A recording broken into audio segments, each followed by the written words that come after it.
ಬನ್ನಿ ತಾವು so-called leaders, Ballari leaders ಇದೀರಲ್ಲ ನೀವು, ಕಡದಲ್ಲಿ ಏನಾಗುತ್ತೆ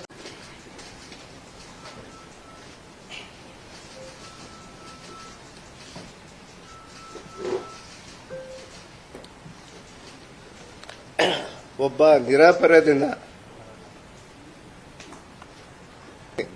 ಬನ್ನಿ ಜನತಾ ನ್ಯಾಯಾಲಯಕ್ಕೆ ಹೋಗೋಣ ಅಂತ ನನ್ನ ಶಾಸಕ ಸ್ಥಾನಕ್ಕೂ ನಾನು ರಾಜೀನಾಮೆ ಮಾಡ್ತಾ ಇದ್ದೀನಿ ಇವತ್ತು.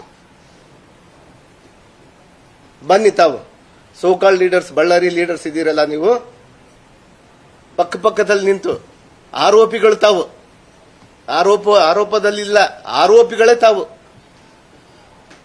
ನಮ್ಮ ಮುಗ್ಧ ಜನರು ಯಾರು ಕೂಡ ಮುಗ್ಧರಿಲ್ಲ. ಇವಾಗ ತಮ್ಮ ಗೊಡ್ಡು ಬೆದರಿಕೆಗೆ ಯಾರು ಬೆದರೋದಿಲ್ಲ. ಇವತ್ತೇನು ಇನ್ನೊಂದು ಕೇಸ್ ಮಾಡಬಹುದು ನನ್ನ ಮೇಲೆ, ಇಡಿ ಸಿಬಿಐ ಮತ್ತೆ ಬಿಡ್ಬೋದು ಅವರು. ಎದುರಲ್ಲ ಸ್ವಾಮಿ, ನನ್ನಂತ ನಾಗೇಂದ್ರಗಳು ಲಕ್ಷ ಜನ ಇದ್ದಾರೆ ನಮ್ಮ ಬಳ್ಳಾರಿಯಲ್ಲಿ. ಬನ್ನಿ ನೋಡೋಣ ಅಂತ. ನಾನು ರಾಜೀನಾಮೆ ಮಾಡ್ತೀನಿ, ಇವತ್ತು ಜನತಾ ನ್ಯಾಯಾಲಯಕ್ಕೆ ಇಡೋಣ ಅಂತ.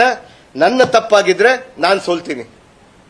ಇವತ್ತು ನನ್ನ ನೇರ ಸವಾಲ್ ಆಗ್ತಾ ಇದ್ದೀನಿ. ನಾನು ನಮ್ಮ ಪಕ್ಷ ಮುಜುಗರಕ್ಕೆ ಒಳಗಾಗಬಾರದು ಅನ್ನುವಂತ ವಿಚಾರದಿಂದ ನನ್ನ ಸ್ವ-ಇಚ್ಛೆಯಿಂದ ನನ್ನ ರಾಜೀನಾಮೆಯನ್ನ ಇವತ್ತು ನಾನು ಮುಖ್ಯಮಂತ್ರಿಯವರಿಗೆ ಕೊಡ್ತಾ ಇದ್ದೀನಿ.